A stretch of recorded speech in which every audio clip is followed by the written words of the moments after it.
Then God said, "Let us make humans in our image, according to our likeness." So God created humans in God's image. In the image of God, God created them. God blessed them. God saw everything that God had made, and indeed, it was very good. Jesus seems to be unstoppable. This is the second day teaching in the temple after his triumphant entry to Jerusalem and turning over the moneylenders' table. And he continues to be loud and visible, and seemingly against everyone. The temple elite, the Pharisees, the scribes.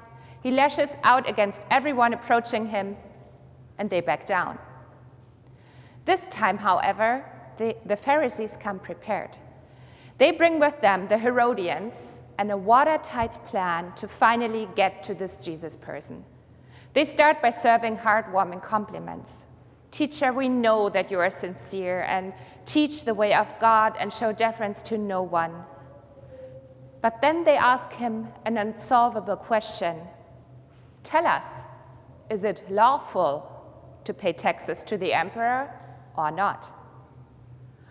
Now, what is so difficult about this question? The emperor refers to the Roman emperor. At this time of Jesus' life, this was Tiberius.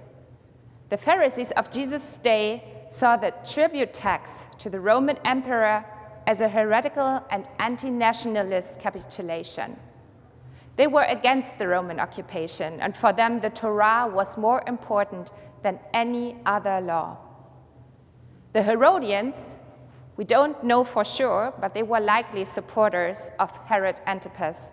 Herod Antipas is a son of King Herod the Great, who was the king when Jesus was born. And Herod Antipas was a puppet ruler of Rome and a collaborator. For them, for the Herodians, not paying taxes was open rebellion and sedition. So it becomes clear, there is no right answer. Either response is a lose-lose proposition, only differing in the point of accusation the group would use against Jesus in a trial: heresy or rebellion. Jesus, however, senses their malice. "You hypocrites, show me the coin used for the tax." And they do. They pull out a denarius that bears the head of Tiberius, along with the inscription, "Tiberius Caesar, son of the divine Augustus." He forces them to identify the head on the coin and read the inscription, an inscription that hails Tiberius as the son of a deity and a deity himself. In return for their mean question, Jesus offers them his answer: "Give to the emperor what belongs to the emperor, and give to God what belongs to God." Well, finally, this is much easier to understand than everything else that Jesus taught over the last couple of days. Finally, something clear. The coin has the image of the emperor and therefore should be given to the emperor. So everything that has to do with politics and ruling, economics and money, that is all worldly realm and therefore the emperor's. Easy enough. But wait. Give to God what belongs to God? What belongs to God? All the faith stuff then, right? Must be. The Roman coin bears the emperor's image. What bears God's image? Then God said, "Let us make humans in our image, according to our likeness." So God created humans in God's image. In the image of God, God created them. God blessed them. God saw everything that God had made, and indeed, it was very good. So maybe the problem is not solved that simple. If we are the ones bearing God's image and are the ones belonging to God, we also have to give God what is God's: ourselves, everything. Not only faith, but our whole life and being with all our actions, every day, every minute.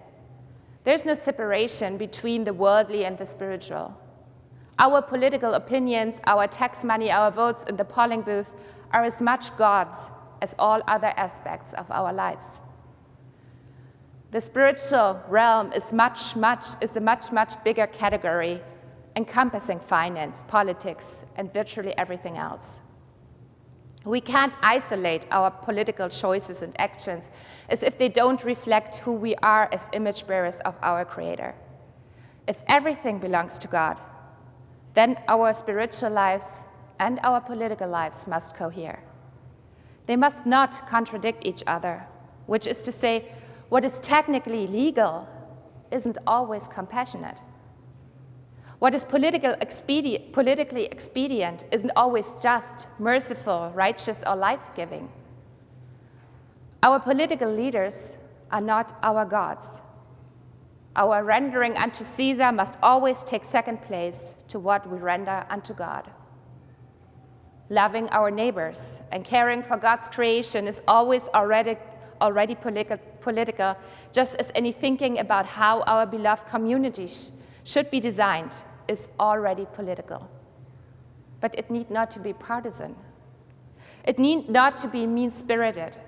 It need not to be infused with hypocrisy and false compliments.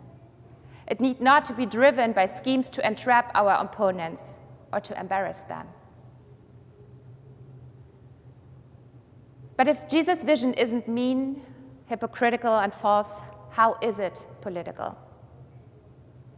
It's political precisely in the sense that it involves wanting the best for our neighbors around the world and across the aisle.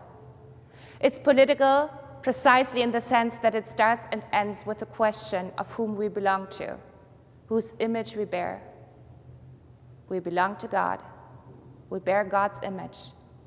And so we are called to higher politics, above and beyond partisanship that cares for each other as we care for ourselves, that strives to do justice, love kindness, and walk humbly with God and our neighbor in everything we do, including how we build up and repair and maintain our communities.